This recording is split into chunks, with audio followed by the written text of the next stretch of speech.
Fabien Lacour, de l'ERL La Cour-Brouet, à Villehardouin, sur la commune de Val d'Ozon, donc qui fait partie du parc naturel de la Forêt d'Orient.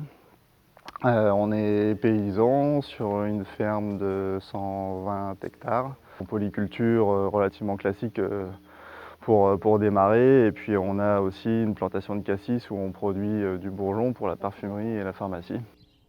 On a décidé avec Olivier de monter une meunerie pour valoriser nos céréales, et la meunerie, le projet de meunerie nous a amené à l'agriculture biologique. On a été certifié bio à partir de 2018 sur les premières surfaces. Vous les repérez, les Wurtemberg là? Non.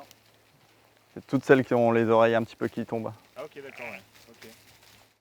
Alors le projet des moutons, c'est très récent, ils sont sur exploitation depuis le mois d'octobre. L'objectif premier, c'est vraiment agronomique, ramener de la fertilité dans nos sols, parce qu'on s'aperçoit qu'en bio, c'est pas simple. Un des objectifs de passer en bio, c'est aussi de dépendre le moins possible des éléments extérieurs, notamment des intrants, forcément des phytos, puisqu'on est en bio.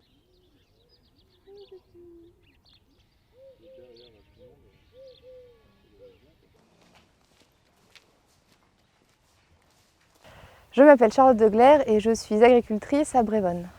Je suis éleveuse de bovins charolais, une cinquantaine de vaches et de petits veaux. Ouais, je crois qu'il y a vu qu'on la gratte.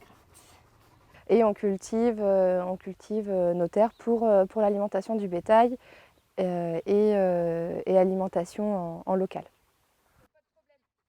L'idée, c'était de moins conduire le cheptel en industriel, mais plus de façon raisonnée et même extensif. Après, bon, moi j'ai la passion des chevaux, donc j'ai commencé avec un petit peu de pension de chevaux.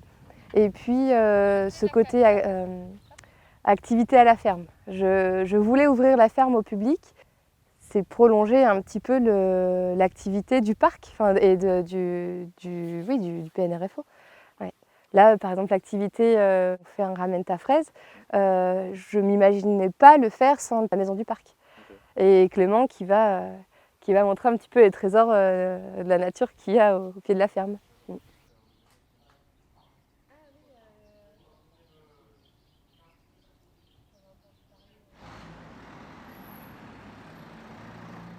Bonjour.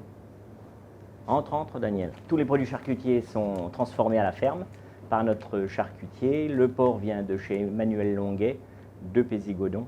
Ils sont abattus à l'abattoir de Troyes, à l'abattoir outil qu'il faut conserver localement.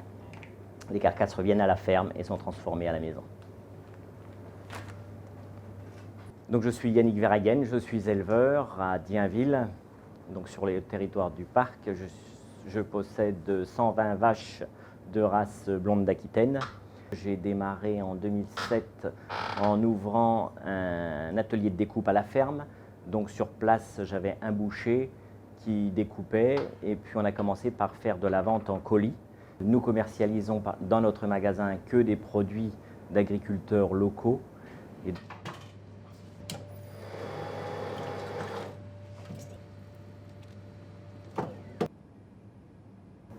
On a la chance sur le territoire d'avoir une grande diversité environnementale.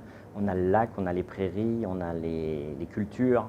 Et donc, le but, c'est de mettre en lien tous ces moyens de production et d'encourager les consommateurs, les clients à venir dans nos commerces pour acheter nos produits faits localement. Et si on veut mener le parc vers le haut, ça c'est clair. Je suis tout à fait d'accord sur le fait qu'il ne faut pas opposer les différents types de production, les différents types de vision. Il faut amener quand même malheureusement un petit peu de contraintes dans un cahier des charges si on veut que c'est un intérêt quand même pour le client et que le client identifie une certaine qualité du produit. Dans 10-15 ans, j'imagine bien ma ferme un petit peu comme elle est aujourd'hui, en prenant compte de tous les facteurs nature qu'on peut avoir, qu'on doit prendre en compte aujourd'hui. Ouais.